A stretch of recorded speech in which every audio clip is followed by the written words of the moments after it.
చెప్పాను. నిన్న నేను చెప్పినట్లే జరిగింది. 24 ఎమ్మెల్యే సీట్లు 175 ఆంధ్రప్రదేశ్లో ఉంటే మేము కుక్కలమా?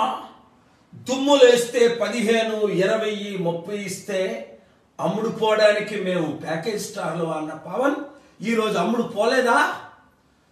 కాపులారా, బీసీలారా, ఎస్సీలారా, ఎస్టీలారా, మరొక మాట వినండి.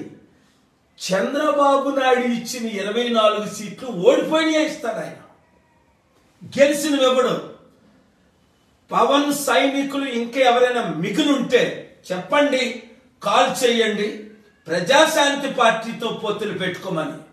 మనం 24 కాదు 74 సీట్లు ఇచ్చి మనం 101 సీట్లు ఉంచుకొని 175 గెలుద్దాం. బీసీ, ఎస్సీ, క్రిస్టియన్, ముస్లిం సత్తాను చూపిద్దాం. అభివృద్ధి అంటే ఏటో నేను చేయగలను. ఇప్పుడున్న 2 ముఖ్యమంత్రులు 10 లక్షల కోట్లు అప్పు చేశారు. అందులో చంద్రబాబు నాయుడు రాష్ట్రాన్ని సర్వనాశనం చేశాడు. మళ్ళీ బీజేపీతో పొత్తులు అంటాడు. ఇదా మనకు కావాల్సింది?